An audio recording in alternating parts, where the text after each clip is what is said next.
Okay, in this video I'm going to have a look at length contraction. Now this comes from our New Century Physics book, Unit 3 and 4, Chapter 10.1. That starts on page 274. So that's what I'm going to start looking at. You might remember in when I was doing 9.1 we talked about the problem with muon decay, and I had Mount Washington and I said the muons, there were more muons on the ground. There's about 450 muons on the ground per hour when the scientists only expected 29. So we worked, and there was something like 500 or something to start with per hour. Now the resolution of that was the problem, and Einstein's theory of relativity supports that idea that, this evidence supports relativity, that there's been both a change in the time. So as far as the muons are concerned, they disappeared in 2.2 microseconds, but for the observers on the ground they were saying that they must have lasted 23 microseconds, which was a lot longer. So there's been a time dilation effect there, and we use the formula T equals T0 over 1 minus V squared on C squared. Now that was the original formula. Look, I'm just going to change that because we'll need this later. You can look at T0 equals T 1 minus V squared on C squared. Can be written either way. Generally with these formulas they put the T0 or L0, whatever it is, on the right hand side. But it's going to be useful to have it like that. Now the other thing I said to you, as well as being time dilation, in other words, the rest life of the muons, instead of being 2.2, turned out to be 23. So there was a dilation as far as the scientists on the ground were considering. But the other thing that happened, and you might remember, and I said there's been a contraction of length. So instead of this being 1900 meters high, now that's as measured by the scientists, it turned out to the muons themselves, they saw this distance as about 180, I think it was 186 meters. So that distance, the height of the mountain, was contracted. So therefore the muons survived in greater numbers because they only had to go 186 meters in their reference frame. Okay, now what we did was we said T0 was 2.2 microseconds, and T, now that's the time as measured by an observer who's travelling along with the muon, or with the particle, or the object that's undergoing the event. And the event was the birth and death of the muon. So that was T0. T was the time as measured by an observer who is not travelling along with the event, but the event is occurring in two different places. So to the laboratory observers, the birth was up here somewhere and death was somewhere down in there. In fact, they found that most of them still survived until they got to the bottom, and they would have decayed later on. So that came to 20, I think it was 23 microseconds. Now that fits in with that formula we used here, because I think we used the velocity as 0.9954 c. Now that was the first part of the work on muon decay, and that was called time dilation. But if you remember, the other thing we were talking about here was length contraction. So there was the length contraction. Now you have to get the symbols right, and I mentioned them at the time, and I said this was L0. That's the length as measured by an observer at rest to the object being measured. So the mountain was at rest, the scientists were down here and they were at rest. They measured that distance. So that was L0. This distance here was L. Now that's the distance as measured by an observer, that is the muon, who's not at rest with respect to the mountain. So the muon wasn't measuring the length of the mountain at rest. It was moving, and it estimated, well, it didn't estimate, but to the muon the length appeared to be 186. Now we've got to get a formula for that L and L0, and I said at the time we'll come to this in chapter 10. Well, we're here now. So let's move on. I'm going to leave those two formulas at the top because I'll need those in a little bit later on. Look, another example I've used in the book is in California. There's a linear accelerator at Stanford, at the University of California, and what they had was, this is about 3.2 kilometres from the start to finish. So it's an underground, basically a tube underground, 3.2 kilometres long, as measured by the observers, the scientists, at rest to the accelerator. Now all it is really is a whole lot of coils, like a solenoid, but they're coils, and they attract the particles and they accelerate them all the way through. So by the time they're getting down here, they're going at speeds like this. Okay, so they're moving at these massive speeds. Now to a particle in there, let's say there's a proton travelling along there. So that's a proton. Now that proton, instead of in the proton's frame of reference, which is a moving frame of reference compared to this 3.2 kilometre tube, the proton sees that distance, instead of being 3.2 kilometres, would see that as about 1 metre. Okay, now this is 3.2 kilometres. I mean, that's a big distance. That's 32 times the length of your oval, if you like. If your oval's 100 metres, 32 oval lengths long, and to a proton that length has shrunk down to 1 metre. Now we've got a formula that relates these three things. Now this would be L0 because it's measured at rest to the tube, the accelerator, and this would be L. Okay, and that's V.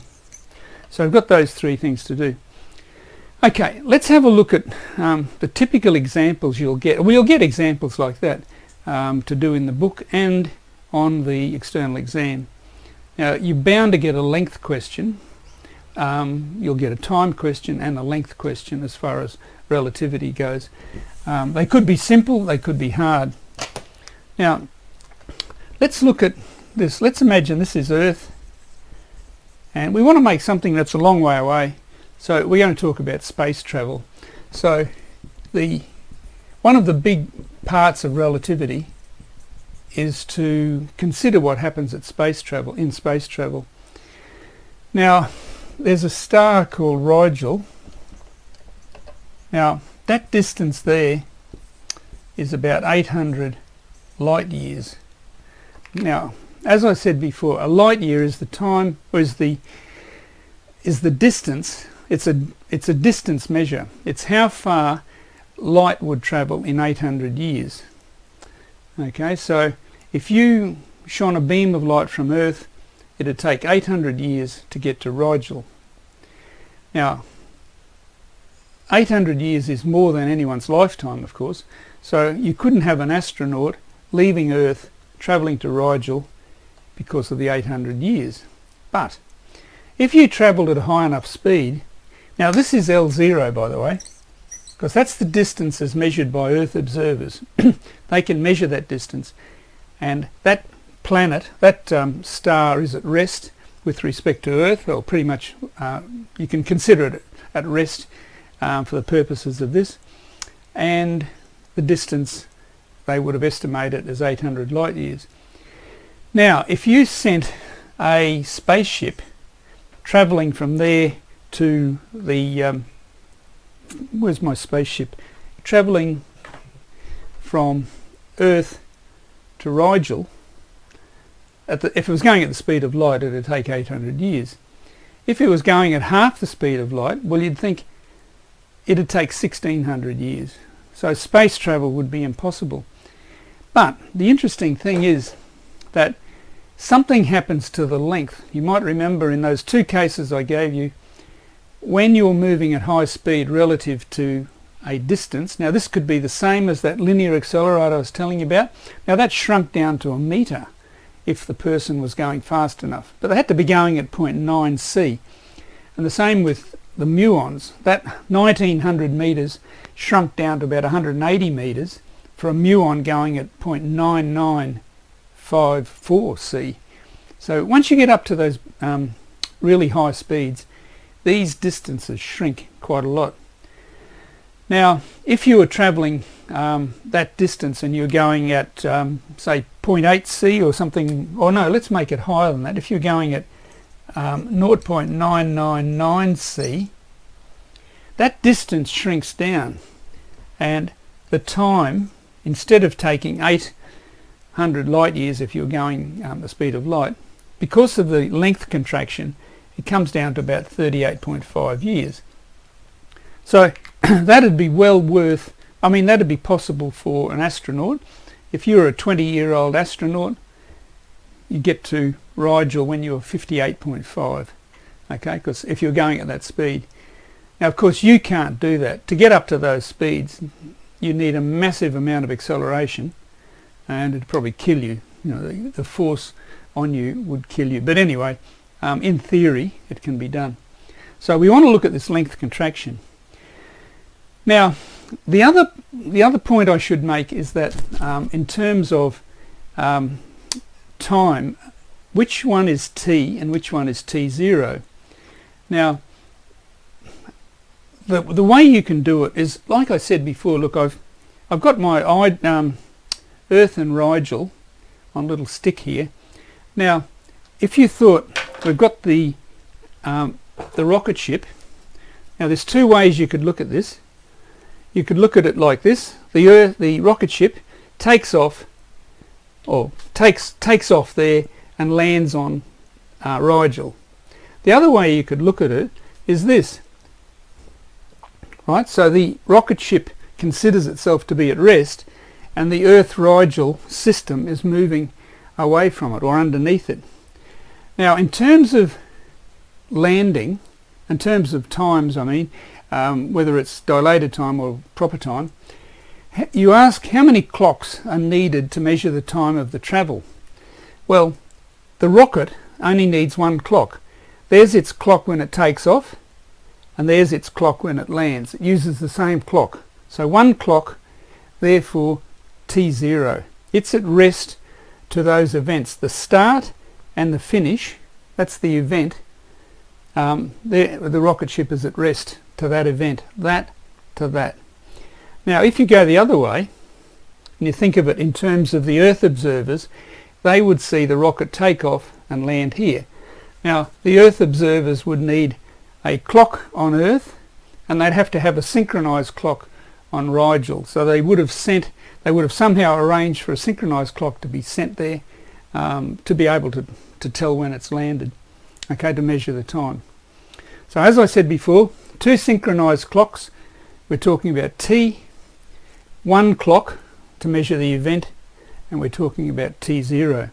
So to sum up, the time measured by the let's do this properly. Look, I'll rub this off because I want to get the values in the right place. So here's Earth, and there's Rigel. Now the distance between them is L0. That's as measured by the Earth observers. Now here's the rocket ship going from one to the other. Now that rocket ship measures T0 because it only needs one clock. It has the same clock aboard that it used for takeoff as it would for landing, but it measures L because it's not at rest with respect to the Earth-Rigel system. But the scientists, I'll call these scientists SCINTIS on Earth, and this is to the astronauts. Okay, now in the questions you get, say in the external exam, they might talk about astronauts, they might talk about spaceship people, or people aboard the spaceship, or space travellers. They use all sorts of words like that. Now I've tried to use as many of those words as I can in the book. So astronauts, space travellers, cosmonauts maybe, and things like that. Here you'd talk about people on Earth, observers on Earth. This could even be observers aboard the spaceship. So this would be scientists on Earth, observers on Earth, or something like that. Okay, but they measure T because they need synchronized clocks. One clock there and one clock there. Okay, now the thing they agree on is V. So that's V is agreed. Now because that's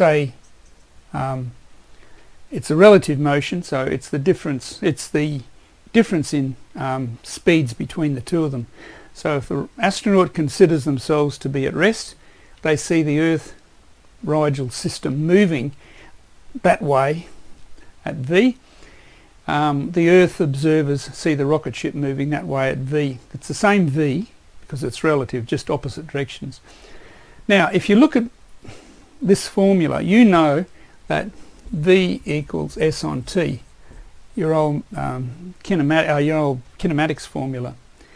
Okay, so I'm going to rewrite this so I can get some formulas out of this. So I'm going to rub that off, but I think you'll remember what I've got there. Okay, look, I'll do it here so we don't get it mixed up. V equals distance on time, so it's L over T0, but it's also L0 on T. Okay, so now we know the relationship between T and T0, here it is here, and we can substitute in that and get something interesting. So I'm going to rub this off and we'll see what happens.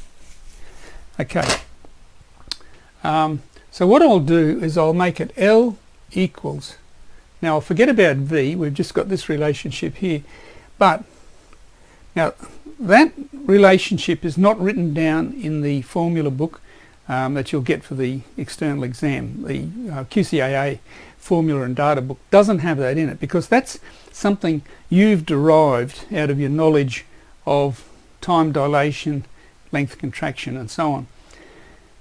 One of the first things you should do when you get into the exam, when you're allowed to write after your perusal time, is to write that down so you don't forget it.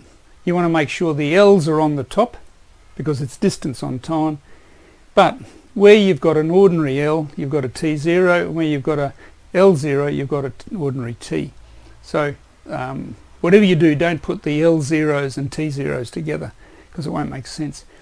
So L equals, now if I rearrange this, I've got L equals, what do we got? L naught T times T naught, is that right? That looks right. Now I'm going to do something with T0. I'm going to write this thing in here. So instead of T0, I'm going to write this. So I've got T1 minus V squared on C squared over, well, the whole thing's over T, this T here. And of course they cancel out and you're left with, I'll write it here, L equals L0 1 minus V squared on C squared. So that's the formula that'll be in your formula book.